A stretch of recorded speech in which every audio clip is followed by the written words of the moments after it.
Bismillahirrahmanirrahim. Amil zakat itu adalah badan yang ditunjuk pemerintah untuk menangani zakat. Amil zakat memiliki sejumlah syarat, yaitu beragama Islam, mukallaf, dalam artian sudah balik dan berakal. Kemudian yang ketiga, merdeka, bukan seorang budak yang menjadi amil.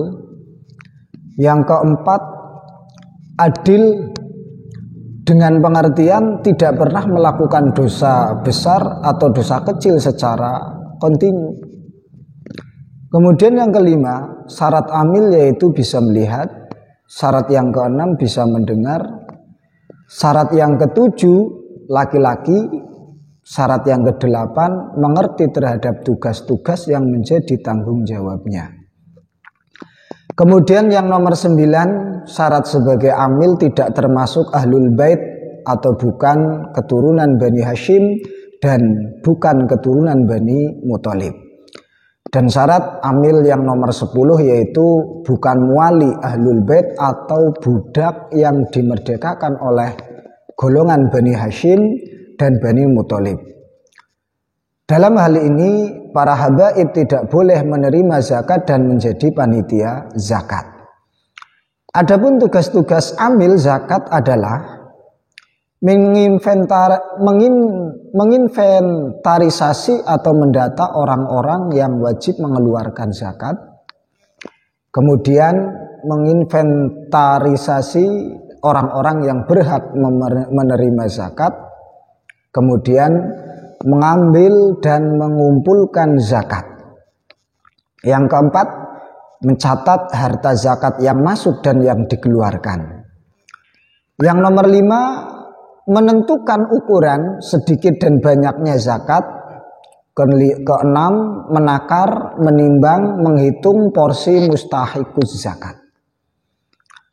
Kemudian menjaga keamanan harta zakat, membagi-bagikan harta zakat pada mustahikin. Itu tugas-tugas dari amil zakat. Kemudian macam-macam amil zakat, siapa saja yang bisa dikatakan amil? Yang pertama, orang yang mengambil dan mengumpulkan harta zakat, itu amil. Yang kedua, orang yang mengetahui orang-orang yang berhak menerima zakat. Kemudian yang ketiga ada sekretaris.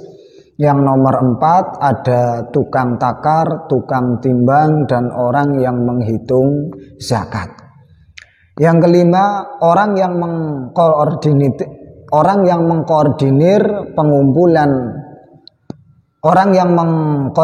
pengumpulan orang-orang yang wajib zakat dan yang berhak menerima zakat. Yang keenam, orang yang menentukan ukuran sedikit banyaknya zakat. Kemudian yang ketujuh, petugas keamanan harta zakat. Kemudian yang nomor 8, orang yang membagi-bagikan zakat.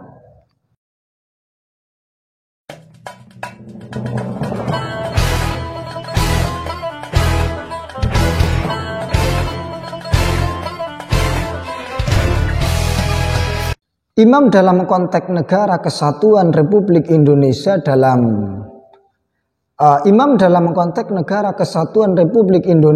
adalah kepala pemerintah, dalam hal ini presiden. Adapun terkait dengan pembentukan amil zakat adalah presiden dan orang-orang yang diberi wewenang membentuk amil sebagaimana diatur oleh undang-undang zakat, yaitu gubernur, bupati atau wali kota dan camat.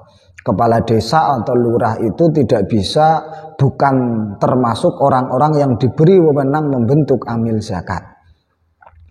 Kemudian mencermati undang-undang zakat yang ada, konsep pembentukan amil versi undang-undang zakat sudah sesuai dengan konsep fikih.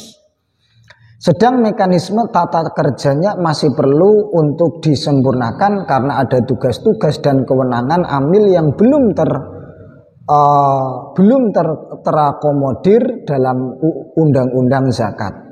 Di antaranya kewenangan mengambil zakat secara paksa jika ada muzaki yang menolak membayar zakat.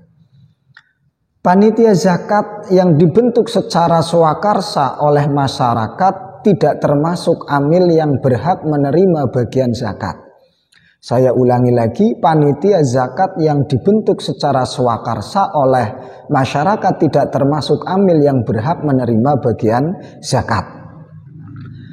Adapun prosedur pengangkatan amil zakat adalah pengangkatan amil dilakukan dengan lafal-lafal yang mengesahkan wilayah atau kekuasaan amil. Muwali, pemimpin tertinggi negara atau pejabat pembantunya mengetahui bahwa muwala calon amil zakat sudah memenuhi syarat diangkat sebagai amil. Panitia zakat adalah sekelompok orang atau masyarakat yang mengumpulkan dan mendistribusikan zakat tanpa ada pengangkatan dari pihak yang berwenang seperti imam, penguasa atau pembantu yang ditunjuk oleh penguasa. Kemudian perbedaan amil dan panitia zakat itu apa? Amil zakat karena diangkat pemerintah berstatus sebagai naib, pengganti atau mustahik. Sehingga bila terjadi penyelewengan dalam pengelola zakat, kewajiban zakat muzaki telah gugur. Jadi ketika muzaki zakat melalui amil itu langsung kewajibannya gugur. Berbeda dengan panitia zakat, status panitia zakat ini adalah wakil dari muzaki. Ketika muzaki, orang yang zakat melalui panitia itu belum gugur kewajibannya sebelum wakil atau panitia zakat ini membagikan pada mustahik.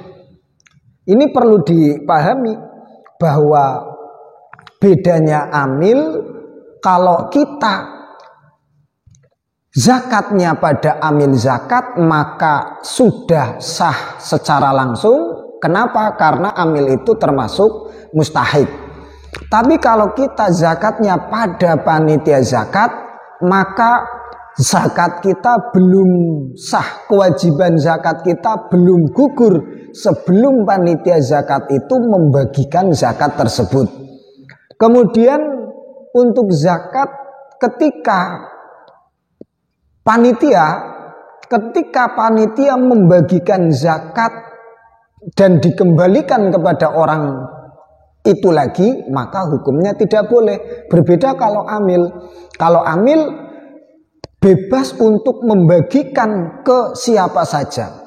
Baik beras atau harta zakat itu dikembalikan lagi pada orang yang zakat, itu masih bisa. Itu kalau posisinya amil. Makanya kita harus lebih hati-hati sebagai panitia zakat karena resikonya sangatlah bahaya.